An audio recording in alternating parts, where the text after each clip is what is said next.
I think if you're looking at process improvement, there's some generic ones that you can take a look at the high level and then kind of just move on from there.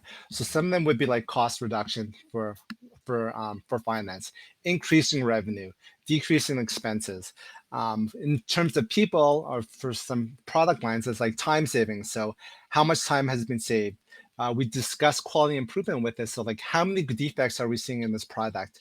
Um, how many times do we have to do rework? How many errors? How many customer complaints with it? Uh, for productivity, how many units have we increased with it? For if you're doing with the customer base, what's the customer satisfaction? How many complaints are we getting? How many good reviews are we doing? Are we getting this feedback with the customer? There's instances where I know in the past where I've worked with a company and they were releasing this product, but then it was slightly off of what the standard that the company had wanted. So there was like it wasn't to their specification, Mhm. and the problem was is that it was actually over spec to what the company wanted. It wasn't. It was basically just creating more work for the company because it was over spec to them. So they had to kind of degrade it slightly with it so that they could work within the machines. So they had to add like filler into it to make it like. So in an Mhm. instance like that, they didn't actually talk well. The customer actually reached out to the company and said, okay, like this is fantastic with your product and it's like really, really high quality. But then they realized there's much more effort. And to get to that level of accuracy was actually way more work. So once the company said, okay, we want it slightly less, it would benefit both parties. So it's less work for the customer and there's less work for the team that was producing it. So if they didn't have this discussion with the customers, and so like with this, then this is something that would come out.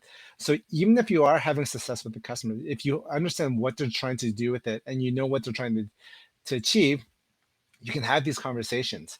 So that's something with customer satisfaction that you can measure. If it's something that you're doing improvement internally with like change management or transformation, I think it's really important to talk with your employees about satisfaction. And then there's things with retainment. I think with the way things are going now, with mental health is super important in the workforce. You have to Mhm. make sure that your team and your employees are in a very safe mental space at the workplace and at home. You can't necessarily impact what they do at home. So try to make sure that you have the psychological safety for them at work. So understand where are they, employee satisfaction engagement at work. There are things as well where we can take a look at the efficiency and effectiveness. So we had touched upon this as well as that when you're doing the improvement work, it might be super effective, but if it's really inefficient to do it, is it something that's actually going to be sustainable? So Mhm. we need to make sure that we're looking at things like this is that there's certain things that you can measure where if you want that quality, it's fantastic. But is it efficient to do that quality or can you do it so that's just good enough? So I Mhm. think when we're measuring KPIs, there are things that we want to look at. And there's certain things like that are simple, like return on investment, that might be fairly simple. But then you have to look at effectiveness and efficiency. So we got the ROI, but is it efficient the way that we got to it?